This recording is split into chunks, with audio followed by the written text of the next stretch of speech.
Buenos días, tengan todos ustedes. Mi nombre es Alma Rives y tendré el gusto y el honor de estar como anfitriona de esta presentación virtual. Les doy la más cordial bienvenida a este 13º evento del Festival Internacional de Música y Arte Sacro 2024.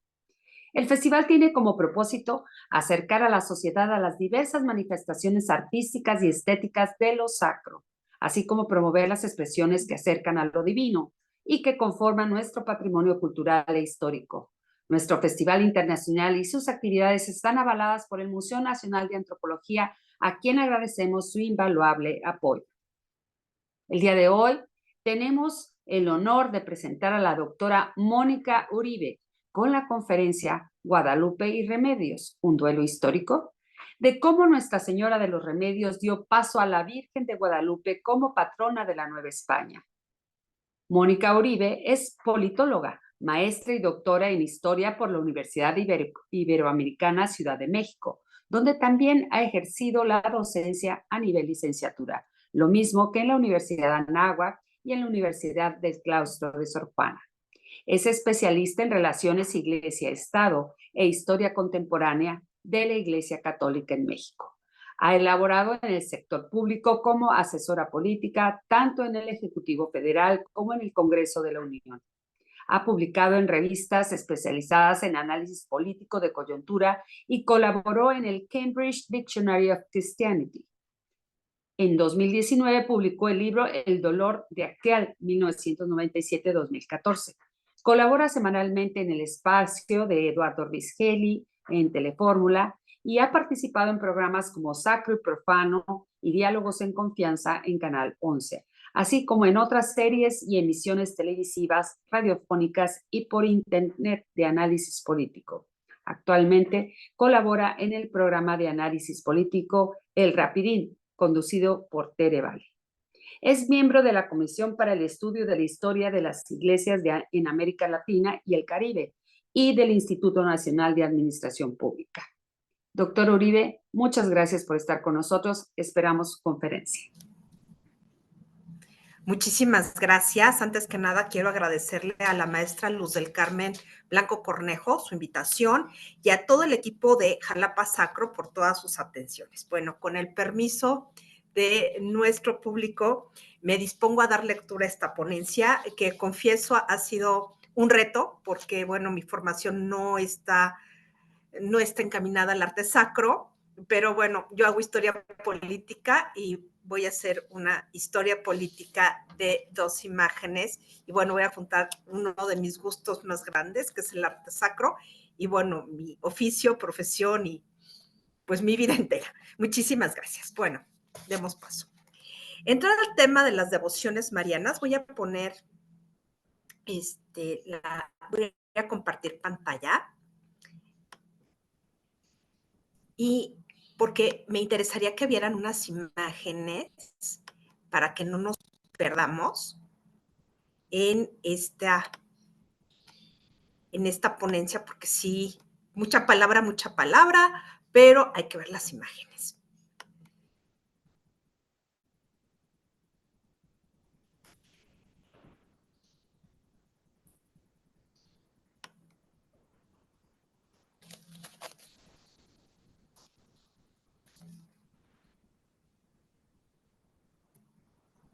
Bueno, aquí están las dos imágenes que nos convocan el día de hoy.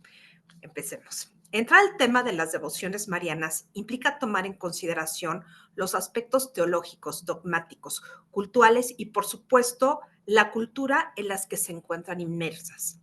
En el caso de las advocaciones marianas de Remedios y Guadalupe en México, se añade que ambas tuvieron un significado político-religioso porque las dos se percibieron como portadoras de proyectos políticos encontrados en la segunda década del siglo XIX. En el caso de la Virgen de Guadalupe, su identificación como un símbolo nacional no ha sido mermada por el proceso de secularización iniciado en 1857. Por el contrario, Nuestra Señora de los Remedios fue dejando atrás ese aspecto integrador que tuvo desde mediados del siglo XVI hasta la independencia para convertirse en una advocación local, incluso poco conocida por los habitantes del Valle de México. En esta presentación, mi objetivo es reseñar los orígenes peninsulares del de vírgenes, integrando la matriz cultural subyacente de ambas devociones y desde la perspectiva historiográfica, plantear la continuidad de la utilización política del culto mariano para la legitimación de la lucha por el poder, de la racionalidad de la soberanía nacional y de la legitimidad de la clase gobernante. El culto popular a María, Madre de Jesús de Nazaret, no fue una devoción inmediata, aunque sí relativamente temprana del cristianismo.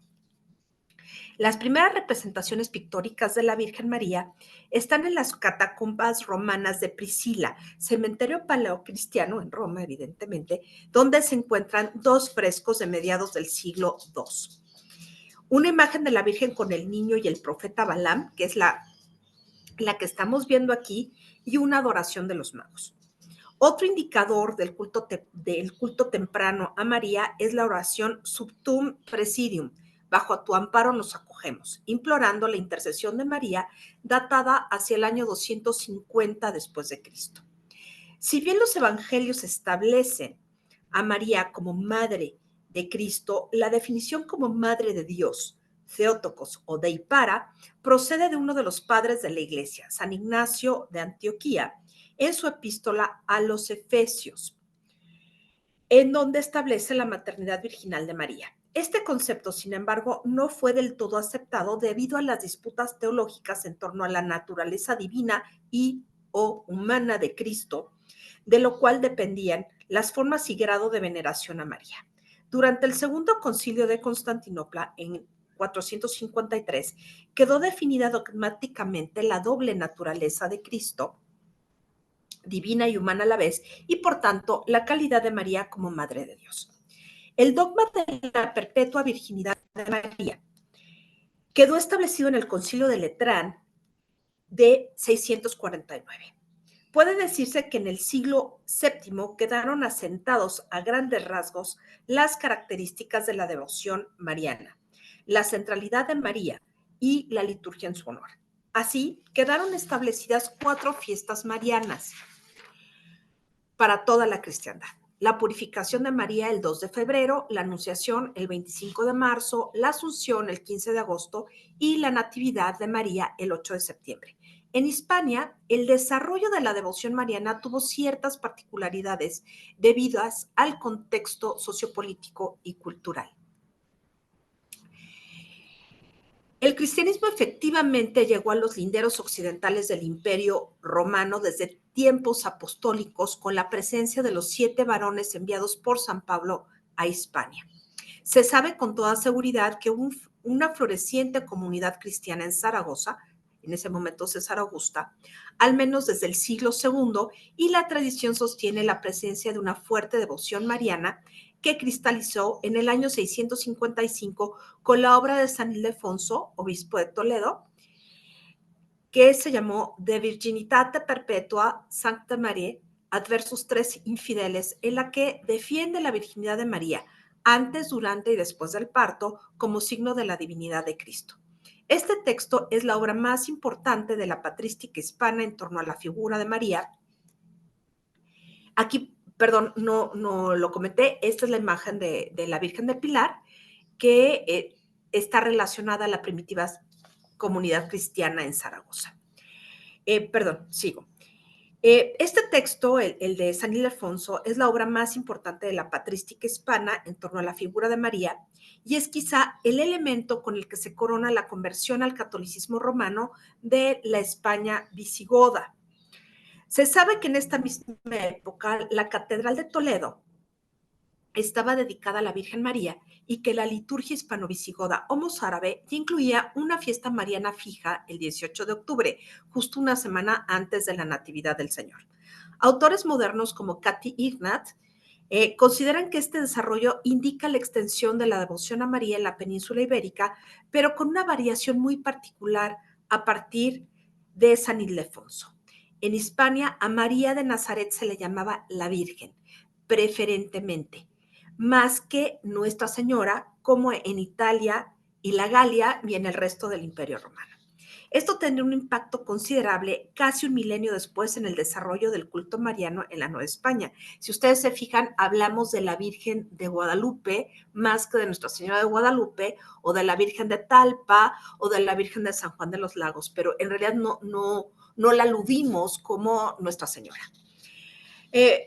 Retomando el hilo, después de la invasión musulmana del 711 y el repliegue de los cristianos tras la muralla natural de los picos de Europa, la devoción mariana tuvo un papel importantísimo en la legitimación y el avance de la Reconquista. La tradición piadosa de la aparición de la Virgen María en la batalla de Covadonga, la que se sitúa entre 718 y 722, muy poco después de la invasión musulmana, que la Virgen derribaba rocas sobre los moros infieles y en las que los astures vencieron, fue el punto de inflexión del que surgió el proceso de reconquista. Aquí vemos una representación, digo, no podemos tener imágenes contemporáneas de la batalla de Covadonga, donde la Virgen, bueno, les echó piedras a los musulmanes y eso permitió que los astures, cántabros y vascos, pues vencieran en esta batalla, ¿no? Y si bien se ha cuestionado, es un hecho que consideramos un hecho legendario, no, o sea, existió, pero la aparición de la Virgen no sabemos. Se cuestiona la veracidad del hecho, pero esta narración de la participación de la Virgen en favor de las tropas cristianas tuvo un particular impacto en el proceso de reconquista y también lo tuvo casi 700 años después en el de la conquista de América, particularmente en la Nueva España. De esta manera, María se convirtió no solo en la madre de Dios, dulce, pacífica y doliente, sino en una madre dispuesta a defender a sus hijos, participando a su lado en el combate contra infieles, paganos y herejes. Aquí vemos el culto a la Virgen de Covadonga, precisamente en el Monte Auceba. Aquí está la Cueva Santa.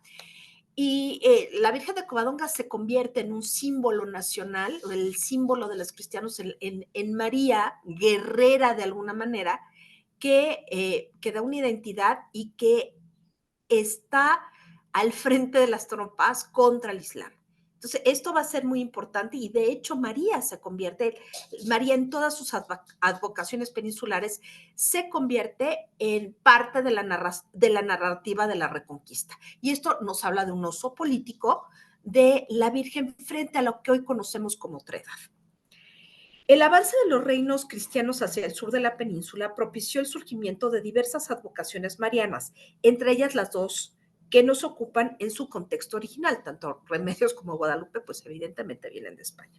Entre los siglos XI y XIV se vivió un auge de apariciones marianas en la geografía peninsular, todas bajo un leitmotiv.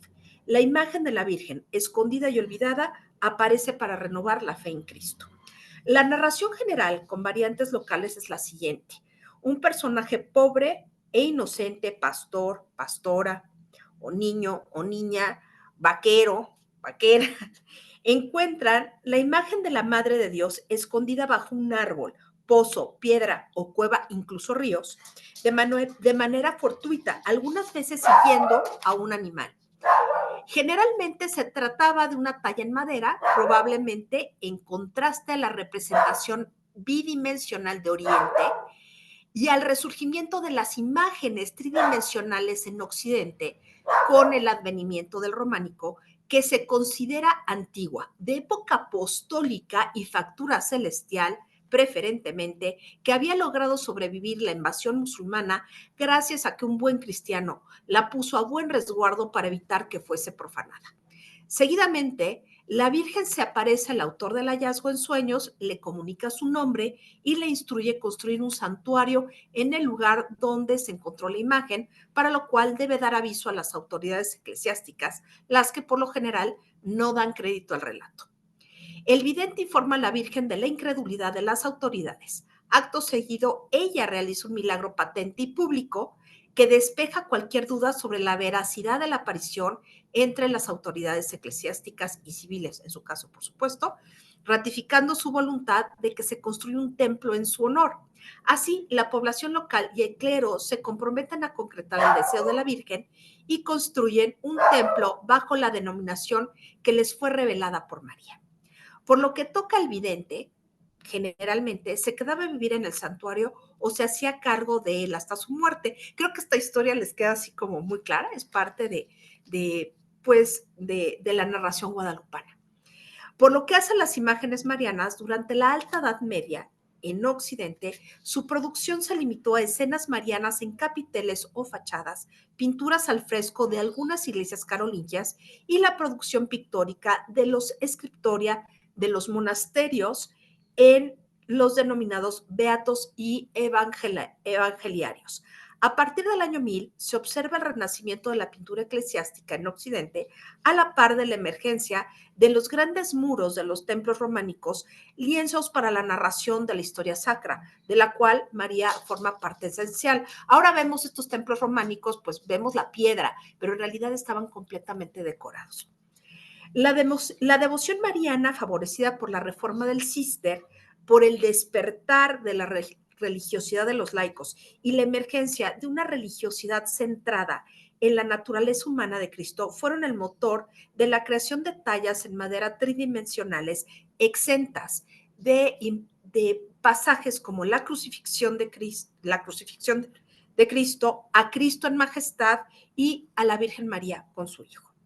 Hacia fines del siglo XI, comenzó a representarse a la Virgen con el niño en posición sedente, con el niño en una rodilla o con la mano libre sosteniendo un orbe, una fruta o una flor. Aquí vemos en esta imagen a Nuestra Señora de Valvanera, que es el modelo de las apariciones marianas en la península. Es una de las 7 patronas de las comunidades autónomas, en este caso de La Rioja, y es una talla románica primitiva.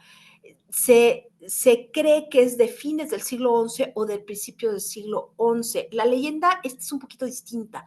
Un ladrón, Nuño Óñez, oyó el rezo de su víctima, se arrepintió de sus crímenes, se encomendó a la Virgen para cambiar su vida, se le aparece un ángel que le dice, ve a Valvanera, busca un roble donde hay una fuente y hay abejas, y ahí encontró la imagen de la Virgen. El culto no es de esta imagen, esta es una imagen ya posterior, pero replica a la imagen primitiva. El culto real a la Virgen María se da desde el siglo IX en la zona de Valvanera y se construye un monasterio benedictino a partir del siglo XII. Lo interesante es que al igual que la tradición ortodoxa, en el convento, bueno, el monasterio de Nuestra Señora de Valvanera, no pueden entrar mujeres. Bueno, sigo. Las advocaciones primitivas como esta, como Nuestra Señora de la Valvanera, la Virgen de Nuria, que la vamos a ver aquí a la izquierda, ustedes pueden ver en esta imagen todo lo primitivo que puede ser una talla en madera, polícroma, eso sí, pero se ve sumamente primitiva. Y Nuestra Señora de Montserrat, que pertenece al ciclo de las vírgenes negras, difieren las fechas de haberse encontrado. Por supuesto, Nuestra Señora de Montserrat es del siglo XII. Se sabe que es del siglo XII, pero se comenta, se rumora que la talla fue encontrada en el siglo IX, en 880. Entonces, bueno, aquí vamos a encontrar toda esta, el pleito, de alguna manera, entre la evidencia histórica y científica y la leyenda pía. Hay otras que esta tipología, que son sedentes primitivas, va evolucionando y vamos a ver el mismo tipo, pero un poquito más modernas. Que tenemos aquí a la Virgen de Atocha, también del ciclo de las Vírgenes Negras, y a la Virgen de la Vega de Segovia, que es un poquito posterior. Las dos son de madera, nada más que la Virgen de Atocha está al natural y la Virgen de la Vega está recubierta de oro y plata. Bueno, tenemos otras que son un poquito más modernas, que son de la transición del románico al gótico. Aquí está la Virgen de Puy, que es la que está a la izquierda, que es del siglo XIII, que es una virgen sedente, pero si se fijan ustedes ya tiene una expresión mucho menos hierática, y una virgen que nos interesa mucho en esta ponencia, la Virgen de Guadalupe del Cáceres, que se le sitúa casi en el siglo XIV, pero hay dudas.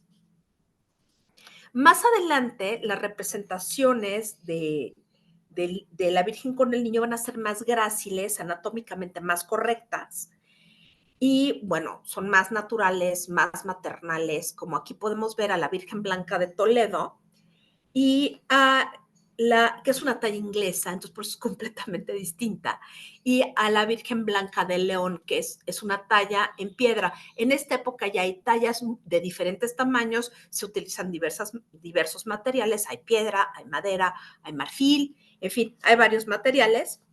Y justamente es en esta tipología, ya una virgen gótica, en la que entra la Virgen de los Remedios de Naucalpan, que es una talla completamente gótica, se dice que flamenca o alemana, de 27 centímetros, para devoción personal y transportable.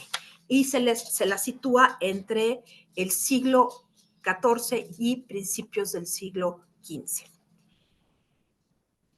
Para entrar un poquito más al tema de las representaciones de la Virgen María, a finales de la Edad Media hubo un desarrollo ulterior en el que se plasma a María asimilada a la mujer que aparece en el cielo, cubierta de sol, con la luna a sus pies y una corona de 2 estrellas, descrita en el capítulo 12 del Apocalipsis de San Juan.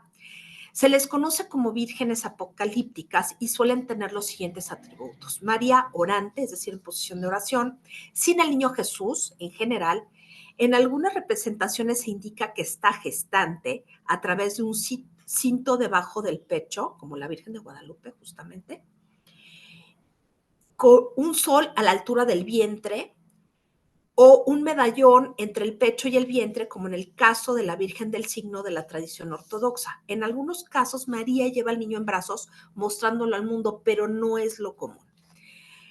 Estas vírgenes comenzaron a estar en boga a partir de fines del siglo XIV debido a la discusión teológica en torno al dogma de la Inmaculada, que establece que María fue concebida sin pecado original, cuestión zanjada muy tardíamente en 1854 por Pío XI. Durante los siglos XIII y XIV, franciscanos y dominicos se enfrentaron por este tema, los primeros defendiendo el dogma y los segundos rechazándolo. Los franciscanos, a partir de una sensibilidad cristocéntrica humanizada, recuperaron la figura de María, estimulando el auge de su devoción bajo la advocación de la Inmaculada. En el caso de la Edad Media, la Inmaculada Concepción se representaba de una forma muy similar a la mujer del Apocalipsis. Enviada por Dios, desciende a la tierra con un pie sobre la luna, está coronada de estrellas y une sus brazos sobre el pecho en actitud orante. Aquí tenemos dos imágenes. La de la derecha es una virgen apocalíptica de un autor que me fascina, Carlo Crivelli, de la escuela veneciana, en donde podemos ver estas características, pero más humanizadas. Y a la izquierda tenemos a una virgen apocalíptica, o Tota Pulcra, de 1519, alemana, que es un grabado de Thielmann Kerber. O sea, aquí ya sabemos quiénes son los autores y bueno, ya hay una tipología muy clara. En la Virgen alemana se ve con más claridad todos estos atributos del descenso de la Virgen, pero también los atributos de las vírgenes apocalípticas. Este tipo de imágenes, este tipo de grabados llegaron, por supuesto, a la Nueva España en cantidades ingentes, no solamente por los franciscanos, sino porque ya se había inventado la imprenta y bueno, finalmente se necesitaban estas imágenes para que los artistas locales, indígenas o no, pues pudieran copiar las imágenes clásicas en el proceso de evangelización en América, pero que correspondían a la contrarreforma europea. En el caso concreto de España, vamos a tener un desarrollo un poquito diferente. ¿Por qué? Porque las vírgenes apocalípticas fueron representadas desde el siglo VIII. En el comentario del Apocalipsis, de San Juan, obra del monje ilustrador San Beato de Liébana, que se realizó hacia 776, poco más, poco menos, porque se tardó mucho. Esta obra se hizo en un monasterio maravilloso, he podido ir, el monasterio de Santo Toribio de Liébana, que en aquel entonces era San Martín Turieno, que está en Cantabria. Aquí podemos ver la imagen de la mujer nimbada de sol del Apocalipsis. Aquí vemos, si ustedes me permiten, aquí vemos a la Virgen con las estrellas, las dos estrellas, el sol y el dragón que la persigue y el ángel. Y la luna, o sea, vemos todos los elementos de las vírgenes apocalípticas, porque evidentemente era un comentario, pero esta imagen fue muy importante dentro de la estética hispano-románica, y esta va a ser como la base de la tradición mariana que fortalecieron los franciscanos cuando llegaron a la península en 1217. Y esto también va a tener un impacto, de alguna manera, o sea, es una tradición que tiene un impacto en el creciente número de advocaciones marianas. Si ustedes se fijan, ya hay una devoción mariana muy importante por el número de imágenes de María anteriores al siglo XIII, pero los franciscanos estimulan esta devoción mariana. Y bueno, los franciscanos se convierten en centrales en el proceso de reconquista. De hecho, San Fernando III pues era un laico franciscano y fue enterrado con un hábito franciscano. O sea, hay una relación muy importante entre los franciscanos y la corona de Castilla. Entonces, esto explica que los franciscanos llegaran, bueno, o fueran los primeros en evangelizar América y trajeron consigo toda la devoción a la Inmaculada Concepción. Ahora, esto era como general, también el tema de la Inmaculada era general. Y bueno, aquí lo que tengo que decir es que estas imágenes apocalípticas llegaron muy rápidamente, hasta 1520, 25, o sea, ya estaban en América, no solamente en México, o sea, me refiero a Cuba y lo que se había conquistado antes. Y justo esta imagen, que es sumamente importante, que es la imagen, de aquí la que se ve, de la Inmaculada Concepción, que está en el coro del Real Monasterio de Santa María de Guadalupe en Cáceres. Esta es una imagen apocalíptica clásica, quédense con esta imagen, con la luna, el sol y las dos estrellas. Y según Gisela von Webeser en su texto de 2020, ella señala que esta imagen tuvo un impacto importante en la creación de la imagen de la guadalupana, lo mismo que las vírgenes apocalípticas que llegaban en grabados. Bueno, vamos a los antecedentes de nuestras imágenes. Esta es la Virgen de Guadalupe de Cáceres. Aquí está el monasterio, es un monasterio ya de finales del gótico. Bueno, la devoción guadalupana, que deberíamos llamar guadalupense, porque así es como se distinguen, guadalupense España, guadalupana en México, fue una de las múltiples advocaciones nacidas en las etapas finales de la Reconquista. Nuestra Señora de Guadalupe de Extremadura es una advocación venerada desde 1326. La leyenda piadosa cuenta que el vaquero Gil Cordero la encontró cuando perdió una vaca, la encontró muerta, se le aparece la Virgen y la Virgen le da el norte de que la va a encontrar. Y la encuentra justamente en el río Guadalupe. Supuestamente esta era una talla de madera hecha por San Lucas, o sea, de tiempos apostólicos, que el Papa Gregorio Magno, que vivió en el siglo VI, hacia finales, le habría regalado a San Leandro de Sevilla en el mismo siglo VI, y que esta imagen había sido ocultada para evitar que fuese profanada por los musulmanes. Entonces, lógicamente, Gil Cordero fue con las autoridades eclesiásticas para dar cuenta del hallazgo, no le creyeron hasta que por la intercesión de la Virgen, el hijo de Gil, que había enfermado gravemente, prácticamente resucita.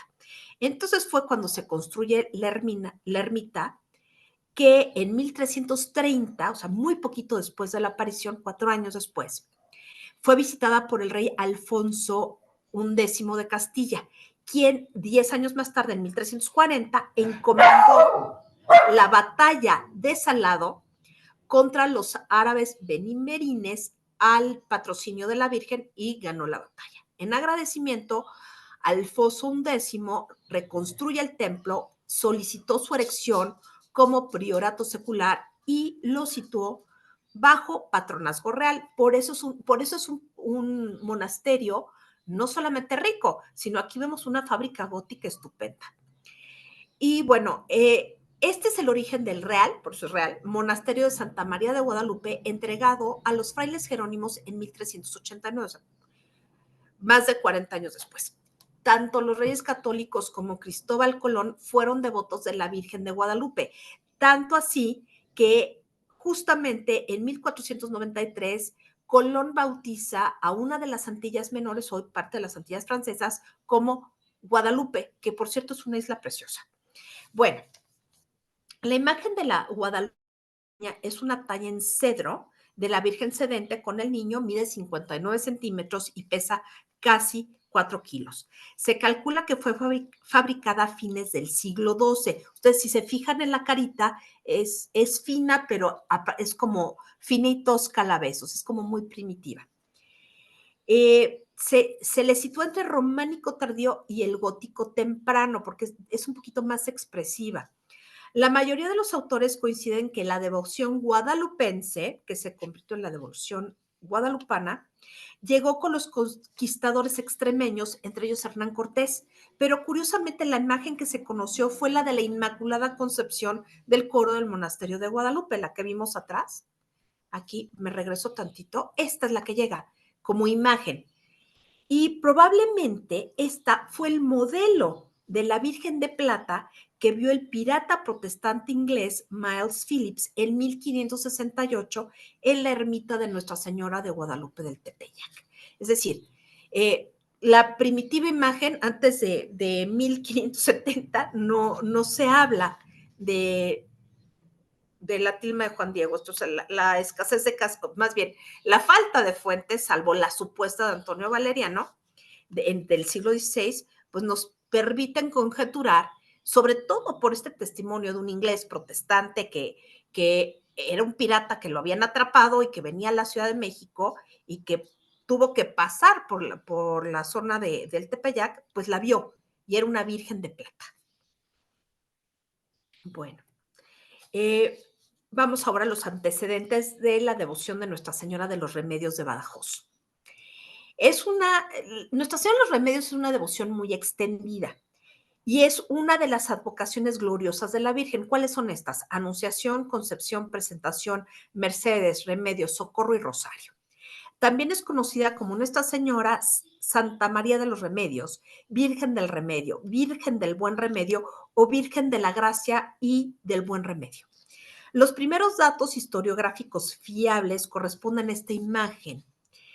Esta imagen que es la Virgen de Fregenal de la Sierra en Badajoz. Este santuario fue fundado en 1497. La leyenda dice que un pastor la encontró en un pozo en el Cerro del Rodeo, cerca de Fregenal. La quiso llevar 3 veces como una muñeca a su hija, pero la imagen regresaba al pozo donde la había encontrado. Entonces el pastor decidió decirle al cura del pueblo, quien dijo que era un milagro de la Virgen, y le construyó una ermita cerca del pozo. Por supuesto, también se dijo que era una imagen escondida antes de la invasión musulmana y, por supuesto, es muy probable que Juan Ramírez de Villafuerte, que era de la zona, uno de los conquistadores que acompañó a Cortés, conocía esta devoción. Claro, esta no es la imagen original. La imagen original era pequeña, era oscura, del tipo de las vírgenes negras, lo cual no extraña porque esa zona era una zona donde habitaron los caballeros templarios y casi todas las vírgenes asociadas a la orden del temple son oscuras. Y no son oscuras porque sean oscuras, sino si o la madera es oscura o se han oscurecido con el tiempo. Bueno, aquí es cuando pasamos a la Nueva España. La imagen de la Virgen de los Remedios llega a México como propiedad del conquistador extremeño. Acuérdense que Cáceres iba a costar muy cerquita, ¿eh? Y Extremadura, pues es lo mismo, pues. Este, llegó con Juan Rodríguez de Villafuerte, uno de los soldados que llegó con Cortés en 1519. Se trata de dos piezas de madera con las figuras de María y el Niño Jesús que se pueden separar. Se cree que tenía un estuche metálico para llevarla a la montura, por eso era chiquita, era de estas vírgenes de devoción particular y transportable. Y se cree también, o sea, la tradición dice que fue un regalo del hermano de Rodríguez de Villafuerte que la llevó a España desde Flandes. Supuestamente se la quitó un hereje, pero esto no es consistente porque esta imagen ya estaba en América antes o contemporáneamente a la época de Lutero.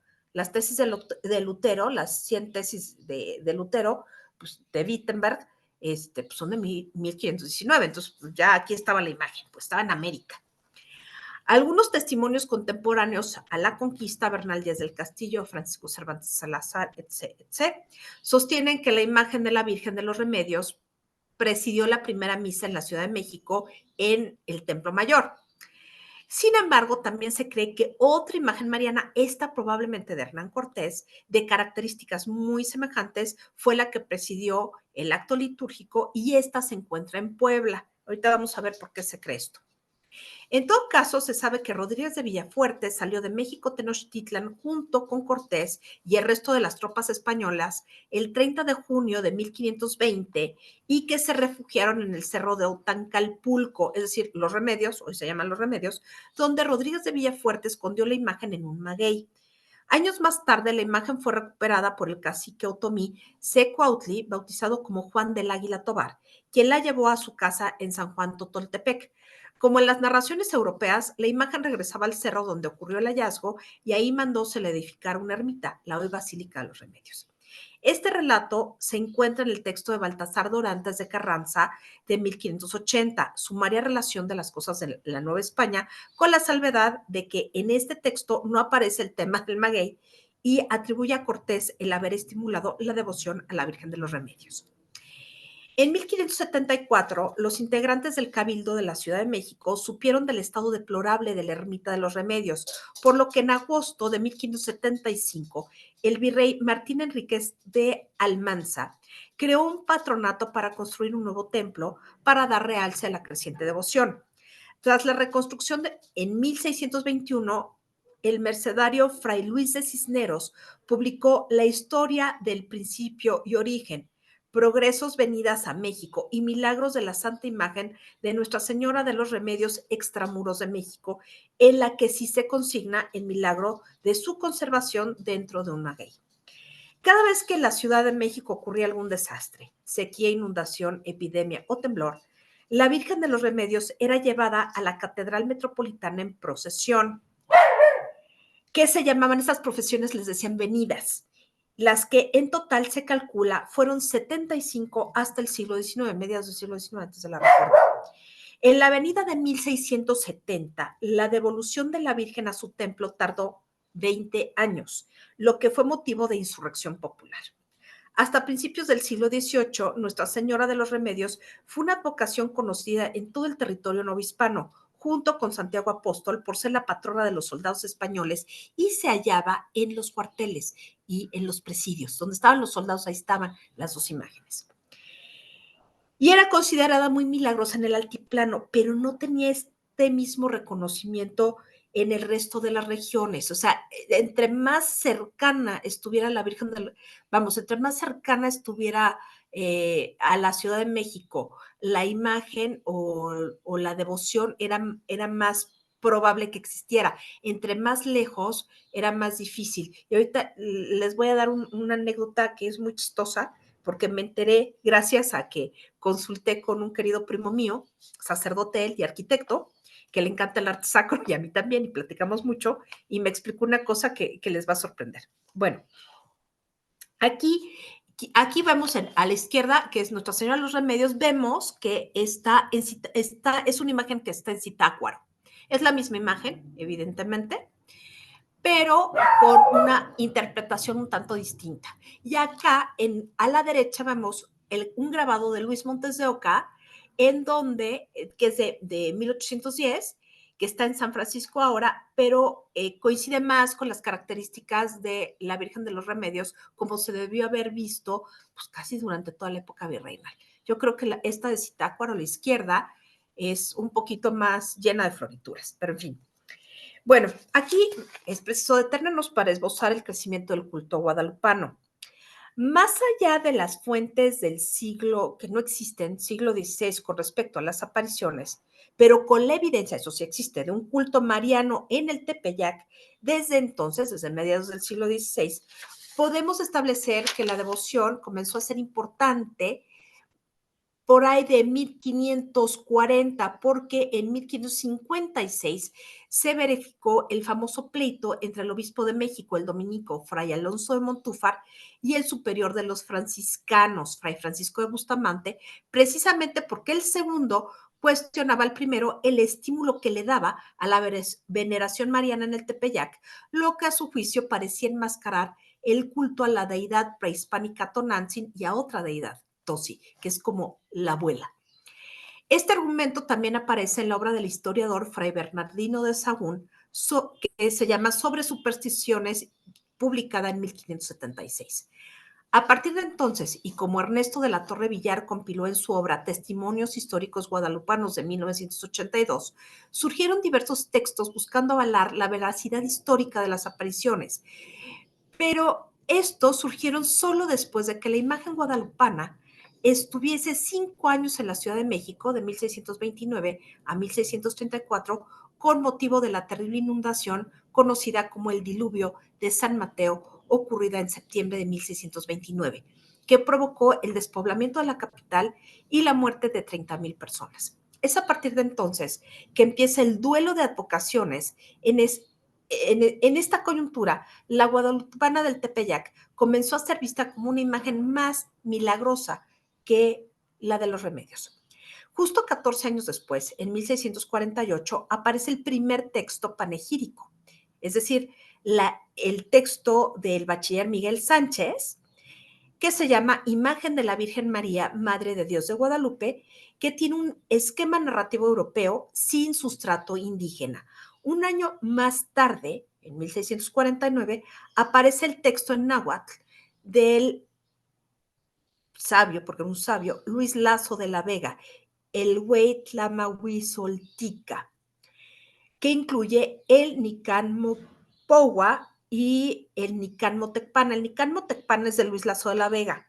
El Nican Mopohua es o se atribuye a Antonio Valeriano, un indio cacique del Colegio de la Santa Cruz de Tlatelolco, fallecido en 1605 y que pudo haber sido testigo en segundo grado del hecho guadalupano. Con estas dos obras inicia el ciclo apologético de las apariciones guadalupanas, con la intención de que la Virgen del Tepeyac lograse obtener el patrocinio de la Nueva España, un oficio y liturgia propios.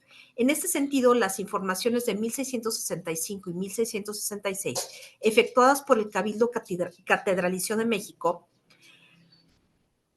lograron establecer que se trataba de un culto inmemorial y fueron enviadas a Roma para su aprobación, pero siempre con el resquemor de la inexistencia de fuentes documentales contemporáneas al hecho guadalupano.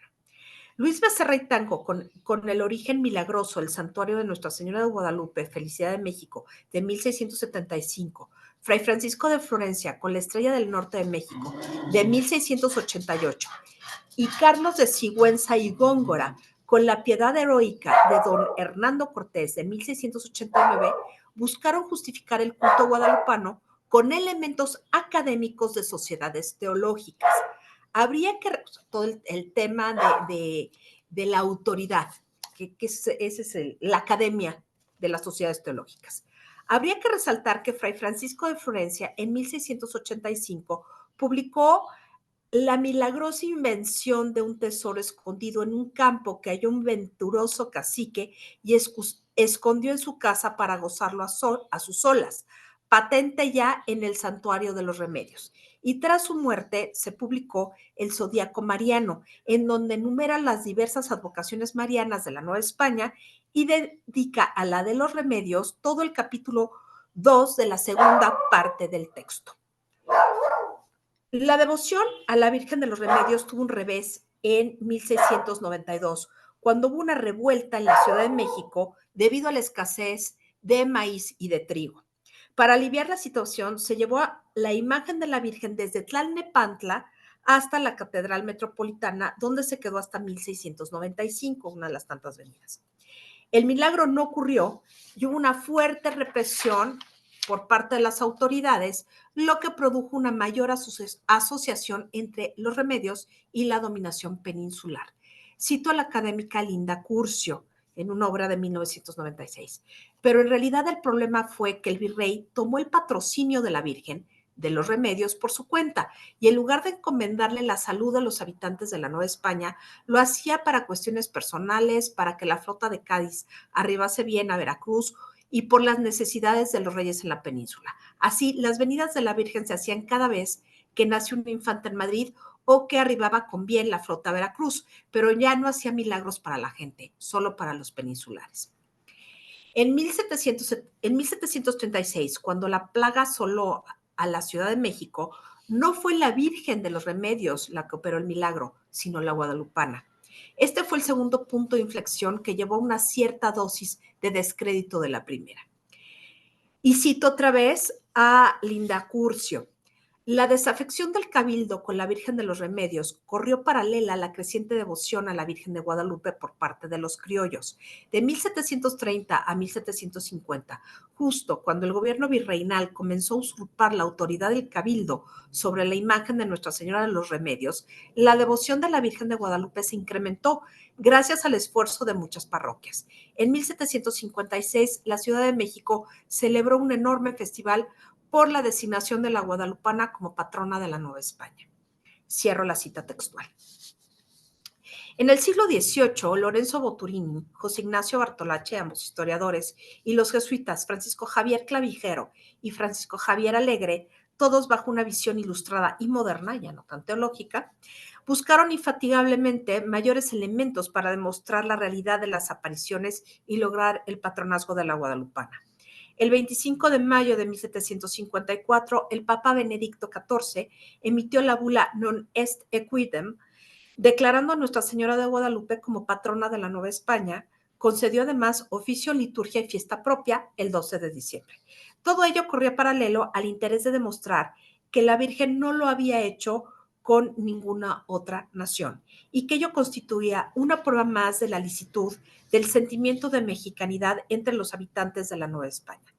No obstante, aún había una devoción importante por Nuestra Señora de los Remedios en la Ciudad de México y sus alrededores, de lo que da cuenta el texto de 1779, aunque publicado en 1836, del jurista poblano Mariano Fernández de Echeverría y Beitia. Baluartes de México, descripción de las 4 imágenes de Nuestra Señora que se veneran en la muy noble y leal Ciudad de México, capital de la Nueva España. ¿Cuáles eran los 4 baluartes? La Virgen de Guadalupe, la Virgen de los Remedios, la Virgen de la Bala y la Virgen de la Piedad, que dicho sea de paso, es prácticamente mi vecina. Está aquí junto a Viaducto de la Ciudad de México, en la Colonia Narvarte, en la Iglesia de la Piedad, que viene a sustituir la parroquia y el convento de la Piedad, que estaba justamente en lo que hoy es el centro comercial Parque Delta, que antes fue, y por eso fue destruido el convento, un convento maravilloso, el estadio de béisbol, el Delta. Bueno, Beitia hace una distinción muy interesante, dice que, y es de donde sale el tema de cuál es la verdadera conquistadora.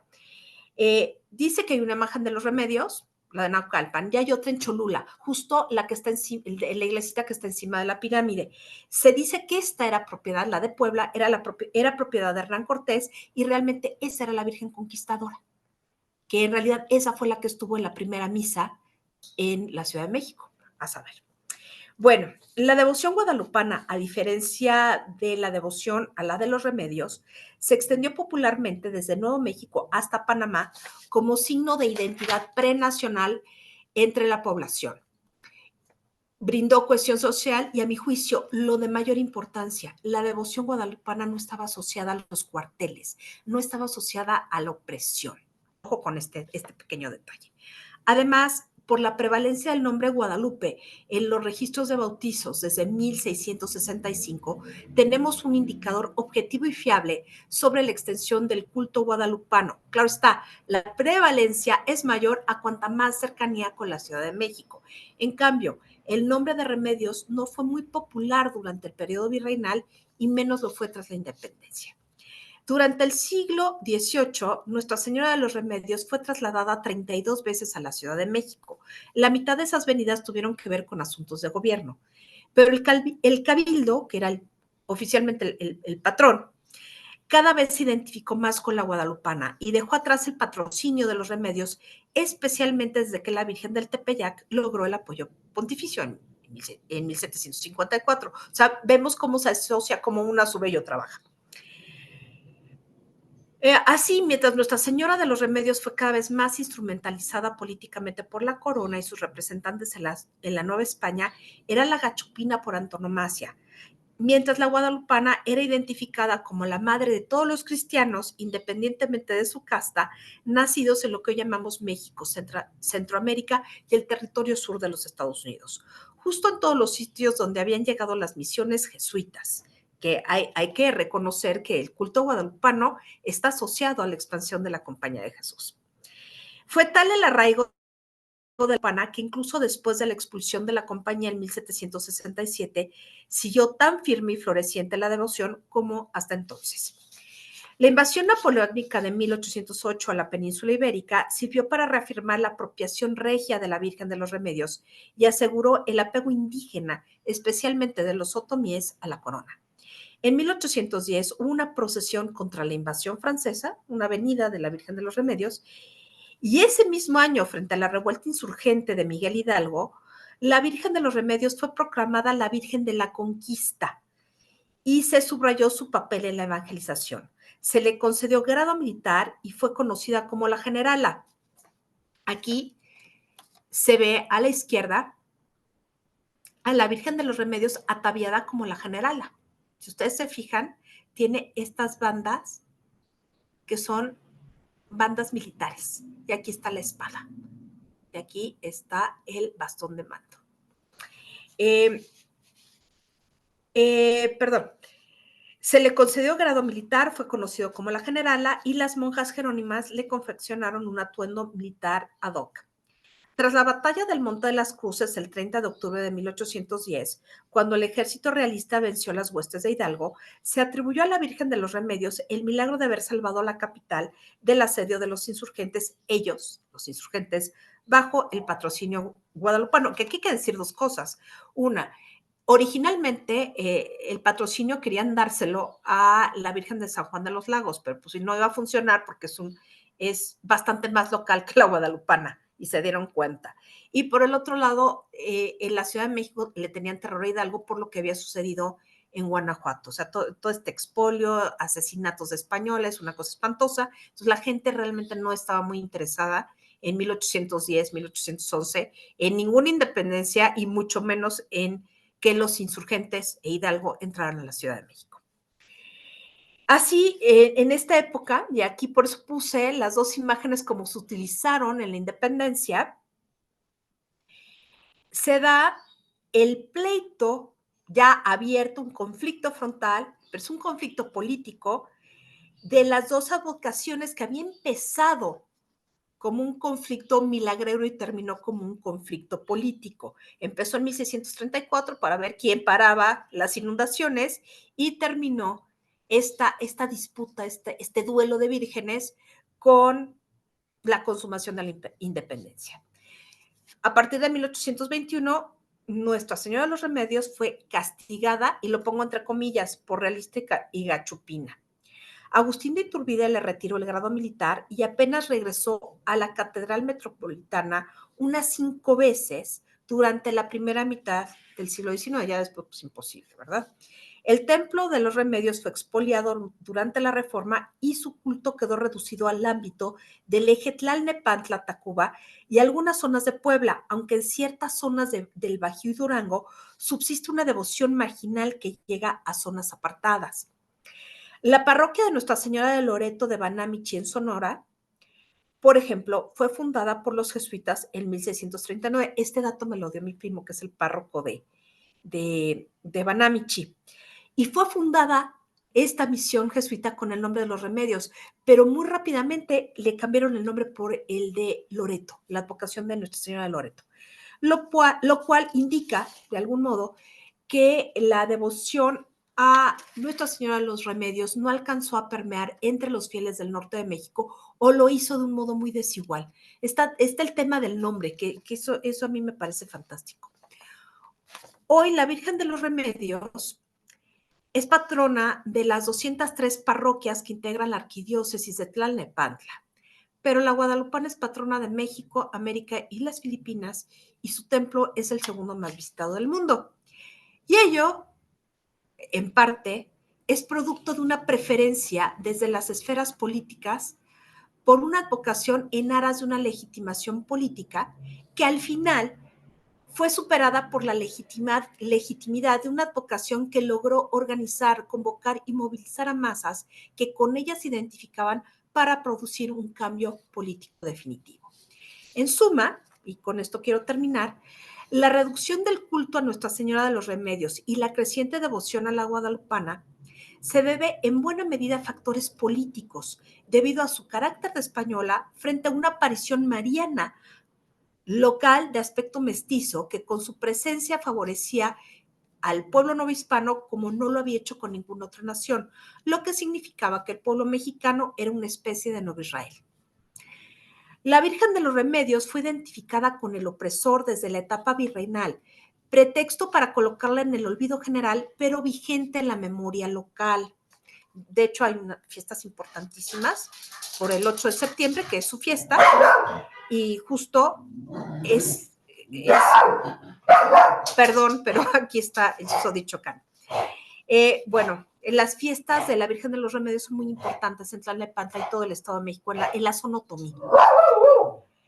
La Virgen de los Remedios, finalmente, es una virgen guerrera y conquistadora. Por eso inicialmente se le conoció como la Virgen de la Victoria.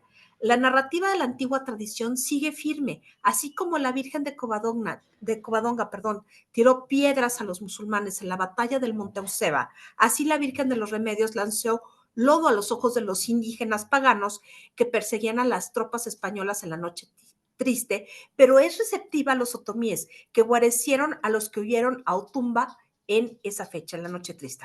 En contraste, la guadalupana, al menos hasta la independencia, no tuvo correlato con hechos bélicos y sí con milagros relacionados con el alivio de epidemias e inundaciones. O sea, es un milagro social. La devoción de la Virgen de los Remedios careció de lo que hoy llamaríamos el aparato de propaganda de la Compañía de Jesús, responsable de la expansión del culto guadalupano. Esto tiene que ver con el carácter criollo de la mayoría de los integrantes de la provincia de la Nueva España, de la compañía, que derivó en la concreción de una agenda nacionalista cuya imagen central fue la Virgen de Guadalupe. Un punto central, a mi juicio, es que se sabe de dónde venía con exactitud la imagen de la Virgen de los Remedios. Su factura terrena fue adornada con el milagro de haberse preservado en un maguey y de regresar al punto en donde quería ser venerada, lo cual es consistente con la tradición aparicionista europea.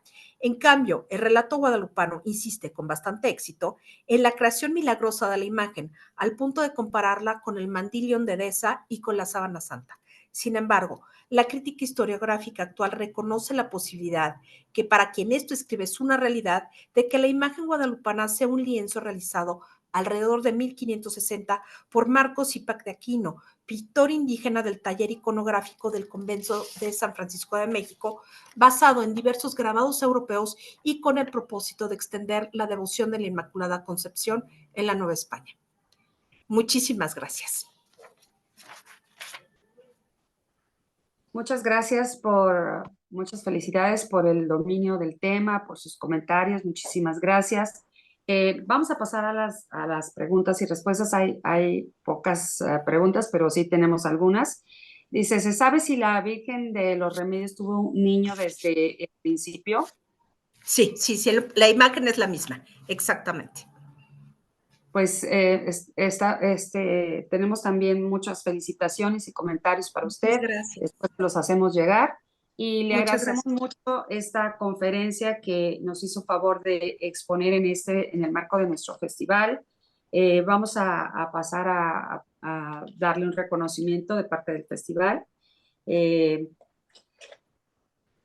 la doctora Jalapa Sacro otorga el presente reconocimiento a la doctora Mónica Uribe por su invaluable aportación artística y cultural durante la exposición de su conferencia Guadalupe y Remedios, un duelo histórico en el marco del Festival Internacional de Música y Arte Sacro 2024, Jalapa, Veracruz, a 22 de marzo del 2024. Firma el maestro Arturo Gómez Martínez, subdirector de etnografía del Museo Nacional de Antropología, y la maestra Luz del Carmen Blanco Cornejo, directora general de Jalapa Sacro y coordinadora general de este festival. Aquí lo tenemos, se lo haremos llegar prontamente para que Muchas gracias.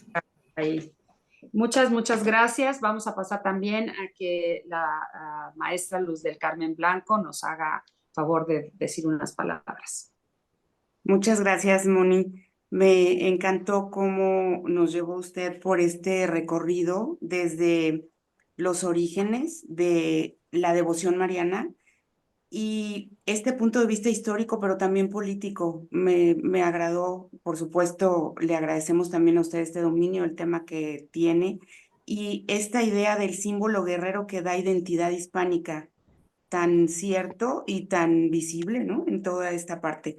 Y luego, por último, supongo que es un sui generis, pero hay que decirlo, este conflicto de la misma persona, llamándose de dos maneras, que se da en nuestras tierras, ¿no? Es decir, nuestra gente del pueblo tomaba una virgen propia y los peninsulares a la otra propia siendo la misma virgen, ¿no? Pero de ahí tanta confusión que después nos queda heredada al grado de que había personas, yo recuerdo hasta cuando era niña, que pensaban que había realmente 11,000 vírgenes diferentes, es decir, 11,000 vírgenes marianas, ¿no? Entonces, en todo esto que viene como relacionado con todo este tema.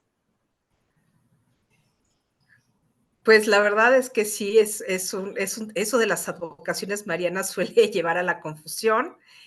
En realidad son construcciones sociales, son construcciones estéticas, o sea, la Virgen María es retomada y aprendida culturalmente, y yo estoy hablando de aprendida con H intermedia, de la forma en que los pueblos se ven a sí mismos.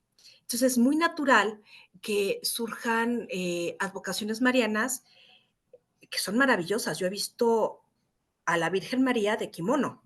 Las advocaciones japonesas y coreanas son una cosa fabulosa.